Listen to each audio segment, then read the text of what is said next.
If you are tuning in today, it means you're looking for the signal in the noise. You want to understand the currents shaping our culture. Exactly. You want the deep context, and you aren't afraid to look at multiple perspectives to get those aha moments. The ones that really challenge how you see things. Right. And today's deep dive is definitely going to challenge you. We are examining a topic that is, well, it's incredibly provocative. Highly polarizing. Yeah, and just massively culturally significant right now. But before we get into the meat of this analysis, I have a really quick request. Always got to pay the bills right. You know it. Please make sure to like and subscribe to the show right now so you never miss one of these explorations. It really helps us out. It does. So today we are conducting a comprehensive cover-to-cover review of a brand new ebook. It's called Against the Heresy Men as Defenders of Divine Order and Truth by Conrad Riker.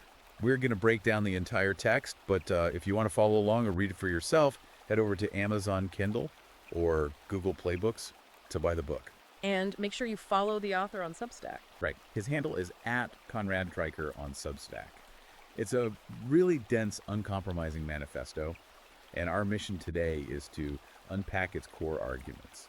But before we get into the actual mechanics of the text, we really have to establish a crucial baseline for you, the listener. A mandatory disclaimer, basically. Exactly. This book contains highly politically charged content. I mean, it is explicitly written for a men's rights activist audience. Specifically catering to red-pilled manosphere men. Right. Men who are trying to understand the history of our modern institutions before they were, in the author's view anyway, captured by feminists and Marxists. So we need to be crystal clear with you here. We are not taking sides. At all. We are not endorsing the viewpoints of the author, nor are we endorsing feminism or Marxism. Our job today is strictly anthropological. Yeah, we're just here to impartially report on the ideas contained in the source material to help you understand Conrad Riker's worldview. The intellectual frameworks he uses, and exactly why his arguments are resonating so intensely with his specific audience. I am glad we set those parameters up front.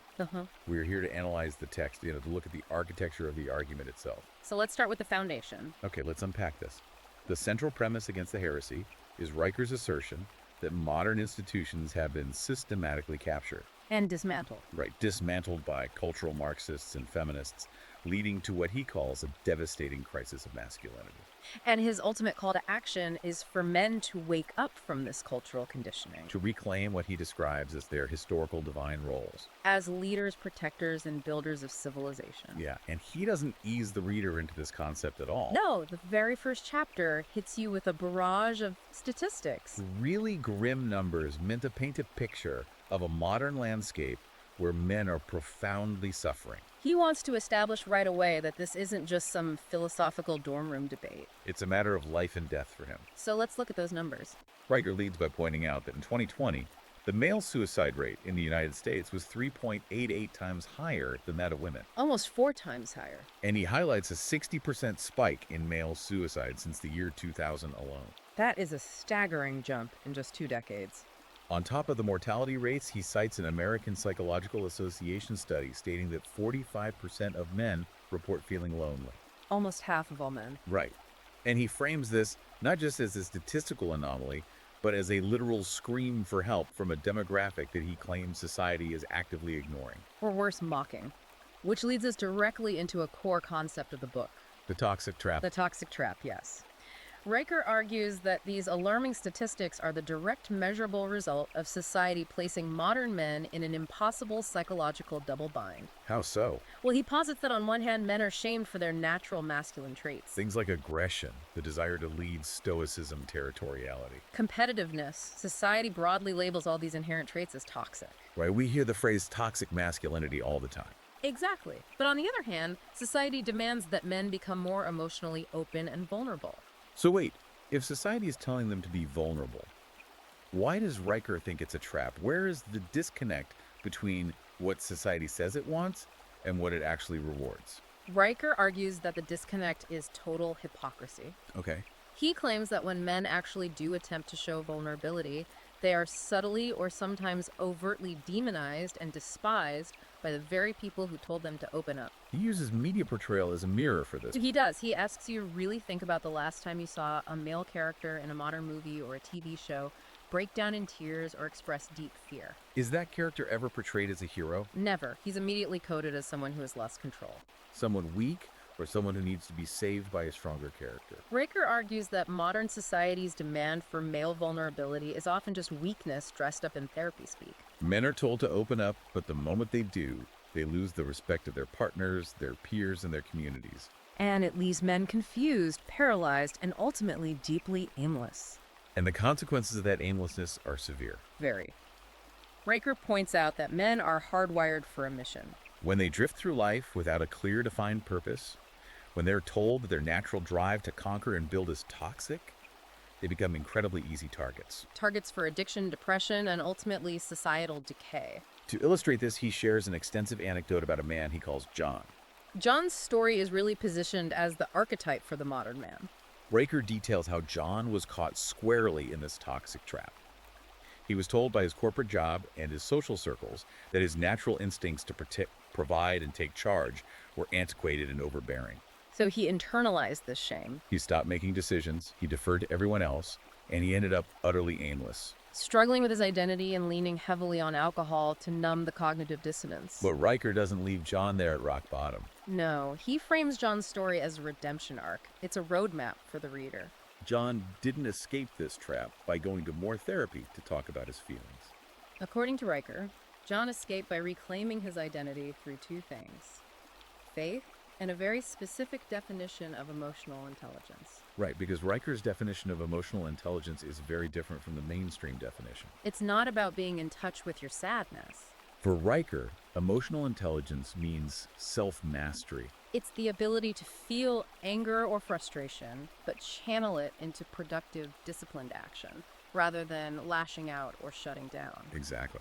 John adopted a renewed sense of purpose not by becoming less masculine, but by balancing his inherent strength with strict self-awareness. He stepped up. He took charge as the unapologetic leader in his family and his community, proving to Riker's audience that resilience and disciplined self-awareness can shatter that double bind. So once Riker establishes this modern crisis and the personal toll it takes on men like John, he shifts focus to the intellectual frameworks required to actually break out of this societal conditioning on a macro level. He calls this the red pill awakening. The terminology here is vital. Riker heavily utilizes the Matrix metaphor. The idea of taking the red pill to wake up from a simulated false reality. Now, the red pill has obviously become a massive part of internet subcultures, specifically dating and manosphere forums, like the old Reddit, the red pill community. But Riker explicitly wants to elevate the concept far beyond internet dating strategies. Yeah, he frames it as a modern-day Gnostic awakening. Can you break that down? Because he uses that term Gnostic quite a bit, and I want to make sure we understand exactly what he means in this context. It's a fascinating philosophical pull. Gnosticism was an ancient religious movement that believed the material world we live in is actually a flawed, false creation. Designed to keep human souls trapped and ignorant of the true, higher divine reality. Right, the only way to escape is through gnosis, or secret, profound knowledge. And Riker applies this directly to modern politics. Taking the red pill for him is a Gnostic awakening, where a man suddenly sees through the illusions of cultural Marxism. He realizes the culture he lives in is a deliberate lie designed to suppress it. And he wakes up to recognize a higher divine truth. He even echoes St. Andrew, framing this awakening as a total rejection of worldly falsehoods in favor of eternal divine order. To build this framework for the reader, Riker synthesizes the work of several intellectual heavyweights who he believes are the modern prophets of this awakening. The first and perhaps most prominent in the cultural zeitgeist is Jordan Peterson. Riker describes reading Peterson's 12 Rules for Life like a bolt of lightning to his soul. He saw Peterson as a genuinely masculine figure, speaking unapologetic truth in a world drowning in relativistic lies. But Riker actually digs much deeper into Peterson's earlier, far more academic work, Maps of Meaning. Yes, he focuses heavily on Peterson's exploration of the hero's journey. In Maps of Meaning, Peterson outlines how myths across all cultures tell the story of a hero who must leave safety, confront the chaos of the unknown, Often symbolized as a dragon. and bring back order to his community. Riker uses this as a literal blueprint for personal transformation. The modern man must slay the dragon of modern cultural conditioning. Riker also dedicates several pages to a very specific pop culture moment. Jordan Peterson's famous Channel 4 news interview with British journalist Kathy Newman. Why does this specific interview hold so much weight for Riker? because he views it as the ultimate modern example of a man stepping into the lion's den of the mainstream feminist narrative, armed purely with logic and truth. During that interview, Newman repeatedly tried to frame Peterson's arguments about gender and hierarchy in the worst possible light. Using the famous phrasing.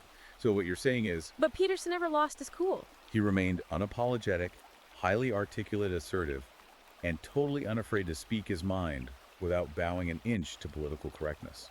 Riker views that specific broadcast as a massive red pill moment for millions of men watching. It proved that the dominant cultural narrative could be dismantled in real time by a man who refused to apologize for his worldview.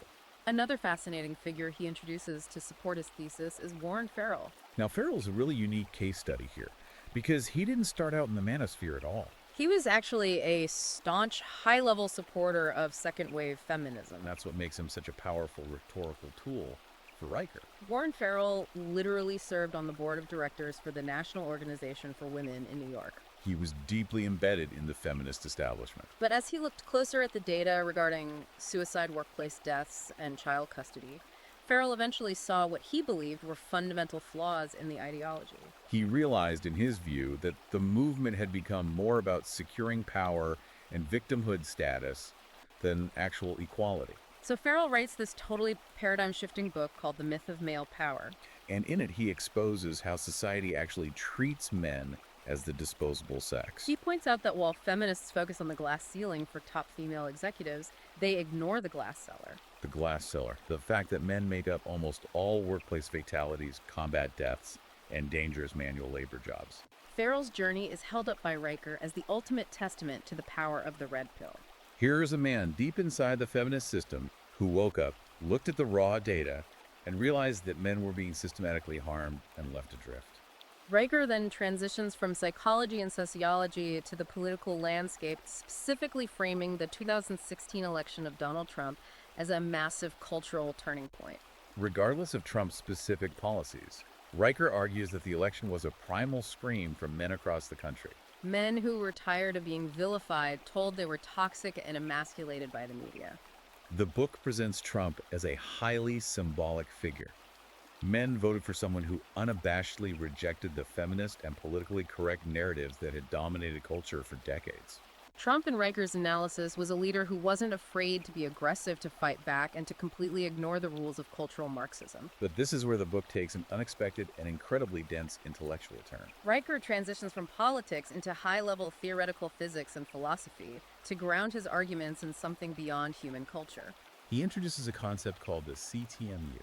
The cognitive theoretic model of the universe. This was developed by a man named Christopher Langan, who is famous for having an incredibly high IQ, reportedly around 195. What's fascinating here is, just to put that in perspective, Einstein's is estimated to have been around 160. So we are talking about profound cognitive processing power. But this seems like a wild leap.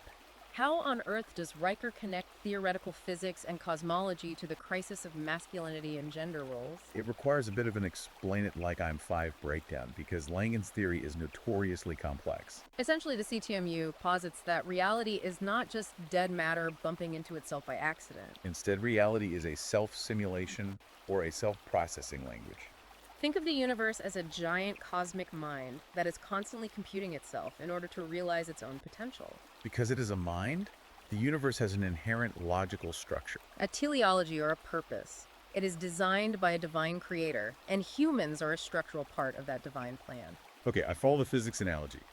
The universe is a purposeful simulation. But how does that apply to men and women? Riker uses this highly complex model to give his readers a strictly logical, almost mathematical framework for their divine purpose. If the universe is an orchestrated logical simulation with a divine order, then biological dimorphism, the existence of men and women, isn't just an evolutionary accident or a malleable social construct. It is a fundamental structural component of reality itself. Men and women are designed with specific complementary functions to keep the universe's meaning moving forward. Understanding the CTMU, according to Riker, proves that when men fulfill their roles as leaders and protectors, they aren't just conforming to 1950s stereotypes. They are perfectly aligning themselves with the fundamental divine physics of the universe. That is a staggering way to frame it. He's taking the argument out of the realm of culture wars and trying to root it in cosmic law. He gives a rigid intellectual backing to his spiritual concepts. Once he establishes this massive internal and cosmic awakening, the book shifts its lens outward. Part 3 is where Riker details what he views as the active battlefield. He goes into great depth about the war on men and the deliberate dismantling of institutions. He points directly to cultural Marxism as the primary threat, and he traces its origins back to a very specific group. The Frankfurt School. We hear the term cultural Marxism thrown around a lot in political discourse today, often as a buzzword. How does Riker actually define it, and who were the Frankfurt School? The Frankfurt School was a group of early 20th century Marxist intellectuals thinkers like Herbert Marcuse and Max Horkheimer. Originally, traditional Marxism was all about economics, the working class overthrowing the wealthy capitalists. But when the working class in Western Europe and America didn't revolt, the Frankfurt School adapted the theory. They shifted the focus from economics to culture. They developed critical theory, which essentially views all of society, history, and culture through the lens of power dynamics and oppressor versus oppressed. Riker argues that these thinkers deliberately laid the intellectual groundwork to deconstruct the foundational pillars of Western society. The family, religion, and traditional gender roles. Their goal, he claims, was to destroy the traditional hierarchy, to create a homogenized, perfectly equal society. But Riker posits that this kind of forced cultural equality just means erasing the unique strengths, aggressive energy, and heavy responsibilities that define traditional masculinity. And he says the most obvious evidence of this Marxist deconstruction is the systematic attack on male spaces. Exactly. He argues that spaces where men historically bond, challenge each other, strip away their egos, and learn accountability are being explicitly targeted. A prime example he deconstructs is the Boy Scouts. Now, a listener might think, what's the big deal? Girls want to learn how to tie knots and build fires too, right? How does Riker frame the inclusion of girls into the Boy Scouts? Riker views the inclusion of girls not as a victory for equality, but as a total institutional surrender to feminist pressure. He argues it fundamentally destroys the mechanism of the organization. Cross-culturally throughout human history, young boys require male-only initiation rituals to transition from boys into men. They need a space free from the presence of the opposite sex, where they can compete, aggressively fail, be disciplined by older male mentors, and earn their place in a hierarchy. When you introduce girls into that space, the dynamic instantly changes. The boys change their behavior to accommodate or impress the girls, and the initiation ritual is shattered. Riker argues this deprives young men of crucial survival skills and psychological development. He applies the exact same logic to the university level, specifically looking at college fraternities. He cites a fascinating 2020 study from the Journal of Men's Studies. This study found that men who participated in fraternities were 30% more likely to report having a strong, reliable support network later in life compared to non-Greek men. Yet Riker points out fraternities are constantly under existential threat from university administrations. He acknowledges that bad behavior happens, but he argues that universities use isolated incidents as a pretext to shut down these organizations entirely. Under the guise of preventing toxic masculinity. The real result of this administrative overreach, Riker argues, is leaving young men completely adrift in a sea of campus isolation. Stripping away vital mentorship, brotherhood, and the networking structures that historically helped young men launch their lives. But the most dramatic and high-stakes example he gives of this institutional capture is the United States military. Riker points specifically to the 2015 U.S. military policies that mandated gender-neutral integration across all combat roles. He cites a comprehensive study by the Center for Military Readiness, which tracked the implementation of these policies. The findings he highlights are stark. Units with mixed-gender combat teams experienced a 30% drop in overall effectiveness. The mechanics of that drop are what Riker focuses on. The book claims that in order to accommodate women and achieve artificial parity, the military was forced to lower its physical fitness standards. This in turn led to a decline in unit cohesion. Men were allegedly forced to compensate for the physical shortcomings of female soldiers in extreme combat simulations, carrying heavier loads to make up the difference. Riker states bluntly that the military's attempt to enforce a Marxist vision of gender equality directly compromised its sole primary mission: lethality in defending the nation. To bring this massive institutional war down to a deeply personal, localized level, Riker shares a story about his own experience trying to help young men in his town. He describes attending a local community center meeting. He noticed a lot of young boys from single mother homes hanging around getting into trouble with no male guidance. So he suggested starting a mentorship program specifically designed for young boys, led by older men focusing on accountability and life skills. The reaction he received, according to the book, was shockingly hostile. He wasn't praised for volunteering. Instead, he was immediately labeled problematic by the committee. A woman at the meeting explicitly accused him of trying to perpetuate toxic masculinity simply because his idea was exclusionary to girls. For Riker, this wasn't just an annoying meeting. It was a stark, horrifying realization that merely advocating for men, trying to give boys a fighting chance, is now viewed by modern society as an inherent threat that must be shut down. That anecdote perfectly sets up the next major section of the text. Because if society views male spaces as a threat, it's because society worships at the altar of equality. And here's where it gets really interesting. Part 4 is where Riker tackles the book's most controversial thesis head on. He explicitly states that gender equality is a dangerous, civilization-destroying lie. Yes, he completely rejects the modern myth of equality, and instead posits the concept of divine complementarity. He roots this concept directly in the biblical book of Genesis. He argues that the order of creation matters. Adam was created first and given explicit dominion over the earth, the command to cultivate and protect it. Eve was created subsequently as his helper. Now, Riker is very careful to clarify his semantics here. He frames this not as a hierarchy of value. He insists repeatedly that women are not less valuable, intelligent, or important than men before God, but it is a strict hierarchy of function. Think of it like a pilot and a co-pilot, or different vital organs in a body. They are both essential for survival, but they have completely different jobs. Riker argues that men are naturally biologically and spiritually inclined to build, protect, and lead, while women possess unique strengths in nurturing social cohesion and support. When society ignores these fundamental divine differences and tries to enforce a blank slate artificial equality, we create a society that is deeply unbalanced, chaotic, and ultimately unstable. And he doesn't just rely on theology to make this point. He pulls from a wide array of historical examples to back this up. He essentially argues that human history is a graveyard of societies that rejected male leadership. Let's look at those historical examples. He starts with the Minoans, an ancient civilization on the island of Crete. Now, the Minoans are often idealized by modern historians as a peaceful, highly egalitarian, even female-dominated society centered around a mother goddess. How does Riker interpret their history? He points out that while they may have been peaceful, they were eventually completely conquered and wiped out by the Mycenaeans. A fiercely patriarchal, martial, and male-dominated society. Riker's takeaway is brutal but simple. A society that does not cultivate aggressive masculine protectors will inevitably be conquered by a society that does.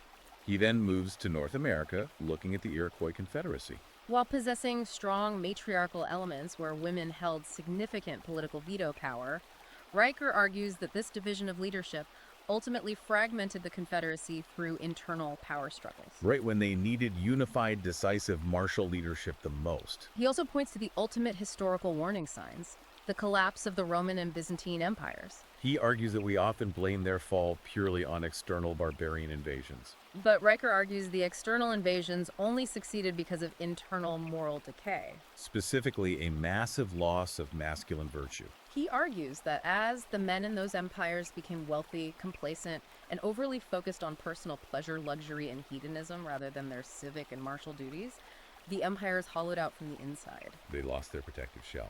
And moving much closer to the modern era, he cites the Soviet Union as a prime, bloody example of forced gender equality. The early Soviet experiment in the 1920s and 30s deliberately tried to dismantle the nuclear family and force women into harsh manual labor roles alongside men in the name of total state equality. Riker argues this led to massive societal instability, the emasculation of the male workforce plummeting birth rates, and economic decline. All of which contributed to the regime's ultimate catastrophic collapse. You cannot force a biological square peg into a Marxist round hole without breaking the society. To really drive this home for the modern reader, he pivots from ancient history to the hard data on modern American families. He contrasts the idealized 1950s nuclear family, which he admits had its flaws but insists fundamentally possessed order, with the chaotic family structure we see today. He cites data from the Pew Research Center, noting that in 1960, 73% of U.S. children lived with two married, heterosexual parents in their first marriage. Today, that number has plummeted to 46%. And he links the structural collapse directly to the ideological push for gender equality. He introduces a concept often referred to as the Nordic paradox. He points to a 2019 study published in the Journal of Men's Health analyzing countries with the most aggressive state-enforced gender-neutral policies in the world. Specifically Sweden and Norway. Despite having total theoretical equality, these countries report significantly higher rates of depression and suicide among men compared to more traditional patriarchal societies. He also references a London School of Economics study linking high levels of societal gender equality to correspondingly higher levels of divorce and single-parent households. For Riker, the data is undeniable. It proves that dismantling the traditional family structure, where the man unequivocally provides, leads, and the woman nurtures and supports, is a recipe for societal freefall and psychological misery for everyone involved. He places a massive amount of blame for this societal conditioning on media propaganda. He argues that Hollywood isn't just making entertainment, they are actively engineering culture. He critiques massive pop culture hits like The Marvelous Mrs. Maisel, Big Little Lies, and even the fantasy epic Game of Thrones. I found his analysis of Game of Thrones particularly interesting. How does a show about dragons relate to his thesis? He argues these shows are deliberate propaganda. In the case of Mrs. Maisel or Big Little Lies, the narrative constantly pushes the idea that women don't need men. That husbands are either buffoons, oppressors, or deadweight. But with Game of Thrones, he looks at it as a visual representation of the chaos, extreme violence, and societal ruin that erupts when traditional gender roles and lines of succession are disrupted. And women vie for masculine martial power. He believes this constant multi-billion-dollar media bombardment conditions the subconscious of society to view traditional masculinity as outdated, harmful, and inherently toxic. Which brings us to the most intense section of the book, Part 5. Riker elevates this entire cultural, political, and historical struggle to the level of a literal cosmic spiritual battle. He argues that the infiltration of cultural Marxism hasn't just captured secular institutions like the military and universities. It has deeply, perhaps fatally infected the church itself. He shares a really striking, deeply personal story to illustrate this capture. He talks about attending a Sunday service at a mainline Protestant church. During the sermon, the female pastor began actively dismissing the biblical concept of male headship. Framing it not as divine order, but as a relic of ancient patriarchal oppression that the modern church needed to evolve past. Riker describes his reaction vividly. He physically stood up and walked out of the sanctuary in the middle of the sermon. He saw this not just as a difference of theological opinion, but as feminist theology actively twisting scripture. He cites 1 Timothy 2.1, I do not permit a woman to teach or to assume authority over a man, she must be quiet. And argues that by ignoring this explicit command, the church has totally abandoned its divine order and capitulated to the culture. And the broader statistics he uses support his profound feeling of isolation within the modern church. He references a 2019 Barna Group study, which found that an astonishing 52% of mainline pastors now support using gender-neutral language for God. Rather than referring to God explicitly as Father. For Riker, removing the masculine identity of God is the ultimate blasphemy. He calls this a stark departure from biblical truth and a sign of terminal spiritual entropy. He connects this theological softening to the actual demographics in the pews. He points to research from the Pew Research Center showing a rapidly widening gap in church attendance. With only 37% of men attending weekly, compared to 44% of women. The mainstream narrative often claims men are just less spiritual or lazier. But Riker argues the exact opposite. Men aren't leaving because they are lazy. They are leaving because progressive therapeutic theology has completely emasculated the church. The church no longer calls men to a dangerous, demanding mission. It just asks them to be nice, making men feel entirely purposeless. He even points out how pop culture normalizes this spiritual decay on a subconscious level. He uses the TV show Lucifer as a prime example, where the literal devil is portrayed as a charming, handsome, misunderstood anti-hero who runs a nightclub and helps the police. Riker sees this as the insidious normalization of evil. It's satanic symbolism subtly broadcast into millions of living rooms to slowly erode society's moral compass and blur the lines between ultimate good and ultimate evil. So if the institutions are captured, the media's propaganda, and the church is compromised, how does a man fight this spiritual battle? Where does he look for a model? Riker points to the past, holding up the Knights Templar as the ultimate historical archetype for the modern man. He doesn't just view the Templars as cool guys with swords. He views them as the pinnacle of the spiritual warrior. They were monks who fought. They successfully fused intense, brutal martial discipline with deep, uncompromising spiritual devotion. He dedicates a lot of ink to the Templar ideal. He talks about how during the Crusades they fought for the absolute preservation of divine order. They were famous for refusing to retreat in battle, knowing their physical sacrifice would inspire others and secure the line. They weren't fighting for land, political power, or personal wealth. Their violent actions on the battlefield were a direct physical manifestation of their spiritual beliefs. They prayed as fervently as they swung their swords. Riker is basically telling his readers this is the exact mindset you need to survive today. You need to be a modern-day Templar, standing firm and holding the line against modern heresies in your workplace, your home, and your local community. But he also issues a severe warning about what happens if you fail to maintain that strict Templar discipline. He introduces a terrifying psychological concept called the spiritual neglect cascade. Let's break that down, because it's a really powerful way of looking at mental health. How does a cascade start? It's the idea that spiritual and psychological decay doesn't happen overnight with one massive failure. It starts with a microscopic compromise. A man decides to sleep in and miss a small morning prayer. He skips a meditation session. He lets a resentful thought linger. But those tiny, seemingly insignificant neglects compound over time like interest on a debt. The spiritual muscle atrophies. The man becomes slightly more prone to anger. He starts snapping at his wife. His relationships begin to fray. He turns to alcohol to cope with the friction, and eventually he slides into ultimate, inescapable despair. And he points to the massive, undeniable spike in deaths of despair among middle-aged men. Suicides, drug overdoses, alcohol-related liver diseases as the horrific proof of this cascade in action. He cites a 2020 Brookings Institution study on this exact phenomenon. Riker argues that these men aren't just dying from physical ailments or economic anxiety. They are dying from a profound lack of meaning, a total loss of identity, and a spiritual void. The spiritual void literally manifests as physical death. Which naturally leads to the final and most practical section of the book, Part 6, Reclaiming Leadership and Purpose. Riker knows that if he just leaves his readers angry at the world and aware of the statistics, he hasn't helped them. He wants to give them a rigid, actionable framework to rebuild their lives. He calls this the purpose pyramid. The purpose pyramid is the architectural core of his solution. He says that at the very base, the foundation of a man's life must be built entirely on duty and honor. That is the bedrock. Above that is provision and protection. And at the very top of the pyramid is success, happiness, and pleasure. His point is that if you try to build your life starting at the top, if you chase success, money, and pleasure without a foundation of duty and honor, the pyramid will completely collapse under its own weight, and your life becomes hollow. To vividly illustrate what a life built on duty looks like, he uses three powerful historical models of masculine strength. First, he looks at the legendary polar explorer Ernest Shackleton. The story of the Endurance is unbelievable.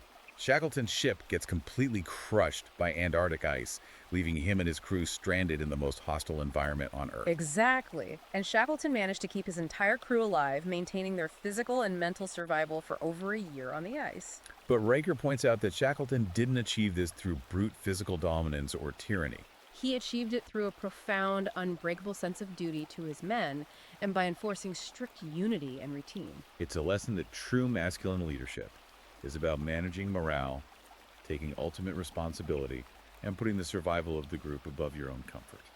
Then he brings in Viktor Frankl, the brilliant psychiatrist and Holocaust survivor who wrote Man's Search for Meaning.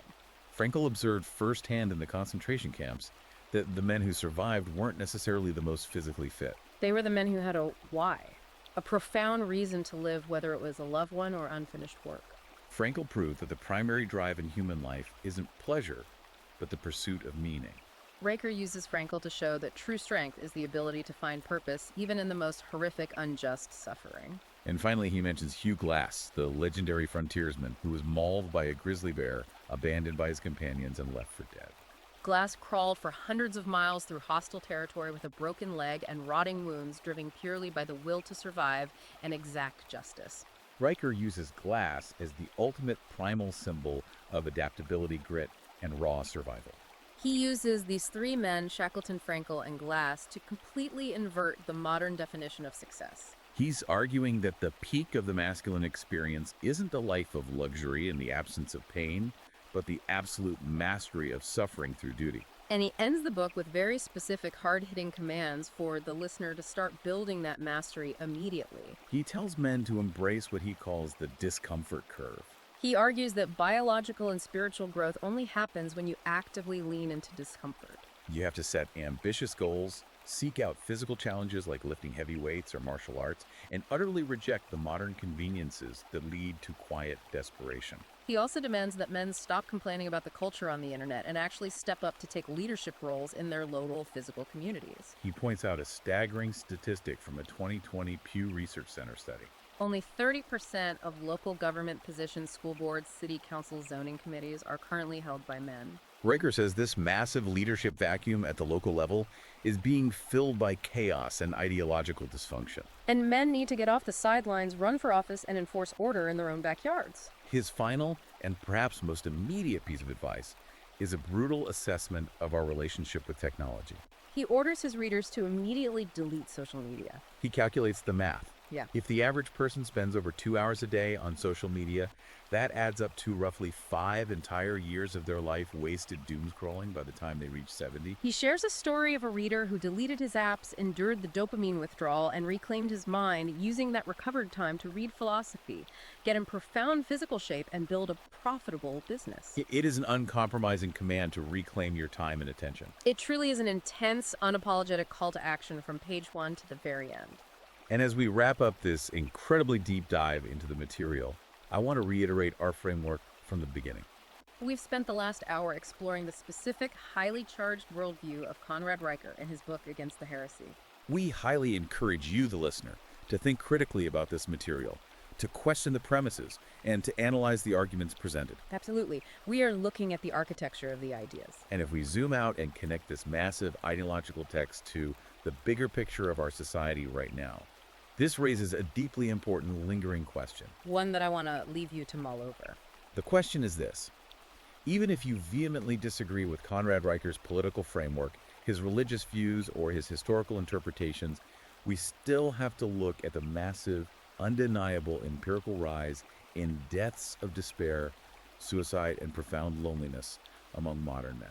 Does this undeniable data indicate that our society has successfully dismantled traditional initiation rituals and male support structures without putting anything viable or healthy in their place? If the old system of traditional masculinity is gone, what exactly are we building right now to ensure the next generation of men doesn't fall entirely through the cracks into radicalization or despair? If we connect this to the bigger picture, this raises an important question. That is a profound, incredibly heavy question to leave on, and one that demands an answer, regardless of where you fall on the political spectrum. As a reminder, our goal today was to impartially report on the complex ideas within this highly charged source material. If you found this breakdown valuable, if it challenged you or helped you understand a different perspective, please like and subscribe to the show right now so we can keep bringing you these deep dives. And again, don't just take our word for it. If you want to read the source material and analyze the text for yourself, head over to Amazon Kindle and Google Playbooks to buy Against the Heresy. Men as defenders of divine order and truth. Be sure to follow the author at Conrad Riker on Substack. And as requested by the author in his preface, leave a 5-star review if the book resonated with your journey. Thanks for listening. Keep questioning everything, and we'll see you on the next deep dive.